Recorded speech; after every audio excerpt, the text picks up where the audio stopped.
இந்த வீடியோவில் என்ன பார்க்க போகிறோம் அப்படின்னா, ஒரு நம்பர் வந்து பாசிட்டிவா நெகட்டிவா இல்லை ஜீரோவான்றதை வந்து எப்படி கண்டுபிடிக்கலான்றதை வந்து பார்க்கலாம். இதை வந்து நம்ம எப்படி கண்டுபிடிக்கலாம் அப்படின்னா, இஃப் எல்ஸ் இந்த கண்டிஷன் வச்சு நம்ம கண்டுபிடிக்கலாம். யூசர்கிட்ட வந்து ஒரு நம்பர் வாங்கி அந்த நம்பர் வந்து பாசிட்டிவா நெகட்டிவா ஜீரோவான்றதை வந்து எப்படி கண்டுபிடிக்கலான்றதை வந்து பார்ப்போம். ஃபஸ்ட்டு எப்பயும் போல் வந்து ஹெட்ரு ஃபைல்ஸ் வந்து ஆட் பண்ணிக்கலாம். Standard input output, console input output. அதுக்கப்புறம் எப்பயும் போல் மெயின் ஃபங்க்ஷன் வந்து நம்ம கொடுத்துக்கலாம். Void main.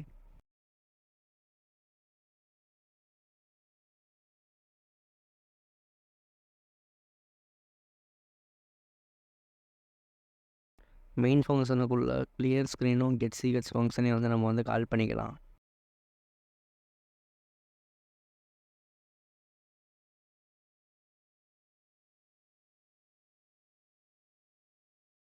இப்போ நான் யூசர்கிட்ட வந்து ஒரு வேல்யூ வாங்க போகிறேன். இந்த வேல்யூ வந்து என்னன்ற வேரியபிள் வந்து ஸ்டோர் பண்ண போகிறேன். அதுக்கான டைப் வந்து இன்டீஜர் டேட்டா டைப்.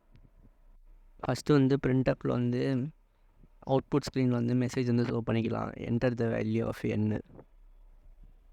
அடுத்து வந்து ஸ்கேனப்பில் வந்து ஃபஸ்ட்டு வந்து ஃபார்மேட் ஸ்பெசிஃபையர் வந்து யூஸ் பண்ணிக்கலாம். %d, $n. யூசர்கிட்ட வந்து ஒரு வேல்யூ வாங்கி என்னன்ற வேரியபிள் வந்து நான் வந்து ஸ்டோர் பண்ணுறேன். வேல்யூ வாங்குறதுக்கு ஸ்கேனப்ன்ற ஃபங்க்ஷன் வந்து நான் வந்து யூஸ் பண்ணுறேன். ஃபஸ்ட்டு வந்து நான் இஃப் யூஸ் பண்ணுறேன். இஃப் n > 0 இருந்துச்சுன்னா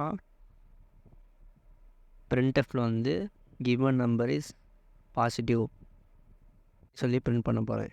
பிரிண்டஃபில் வந்து நம்பரும் சேர்ந்து பிரிண்ட் ஆகணுன்றதுக்காண்டி ஃபார்மேட் ஸ்பெசிஃபையர் (n) %d, அதாவது given number is positive %d, (n) அப்படின்னு நான் சொல்லி போட்டுக்கிறேன். அப்படின்னு சொல்லி நான் வந்து பிரிண்ட் பண்ணிக்கிறேன். அடுத்து வந்து எல்சிஃபில் வந்து என்னோடய வேல்யூ வந்து <0 இருந்துச்சுன்னா பிரிண்டஃபில் வந்து கிவன் நம்பர் இஸ் நெகட்டிவ்னு சொல்லி நான் பிரிண்ட் பண்ணிக்கிறேன். அதே மாதிரி தான் பிரிண்டஃபில் given number is negative format specify %d, (n) சொல்லி கொடுத்துக்கிறேன்.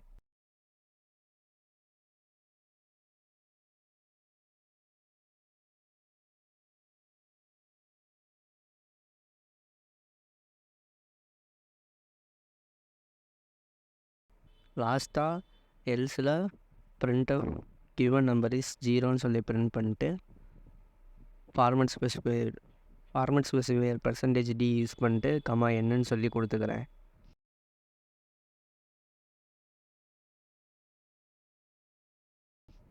ஃபஸ்ட்டு வந்து யூசர் வந்து வேல்யூ என்ட்ரு பண்ணோடனே என்னன்ற வேரியபிள் ஸ்டோராக இருக்கும். ஃபஸ்ட்டு இஃப்புக்குள்ளே வரும். இஃப்புக்குள்ளே வந்தோடனே n வந்து <0 சொல்லி பார்க்கும். <0 வந்தால் கிவன் நம்பர் இஸ் பாசிட்டிவ்னு சொல்லி பிரிண்ட் ஆகும். கண்டிஷன் அங்கே ஃபால்ஸ் ஆச்சுன்னா எல்சிஃப்க்கு வரும். எல்சிஃபில் வந்துட்டு n வந்து <0 சொல்லி பார்க்கும். அப்படி <0 ஆச்சுன்னா கிவன் நம்பர் இஸ் நெகட்டிவ்னு சொல்லி பிரிண்ட் ஆகும். இப்படி ரெண்டுமே இல்லைன்னா லாஸ்ட்டாக எல்ஸுக்கு வரும். கிவன் நம்பர் இஸ் 0ன்னு சொல்லி பிரிண்ட் ஆகும். ரன் பண்ணிக்கிறேன். என்னோடய வேல்யூ வந்து நான் வந்து 15 சொல்லி கொடுக்குறேன். கொடுத்தேன் அப்படின்னா கிவன் நம்பர் இஸ் பாசிட்டிவ்னு சொல்லி வந்துடுது. திருப்பி ரன் பண்ணுறேன். -20 கொடுக்குறேன். கிவன் நம்பர் இஸ் நெகட்டிவ்னு சொல்லி வந்துடுது. திருப்பி ரன் பண்ணுறேன். 0ன்னு சொல்லி கொடுக்குறேன். கிவன் நம்பர் இஸ் 0ன்னு சொல்லி வந்துடுது. தேங்க்யூ.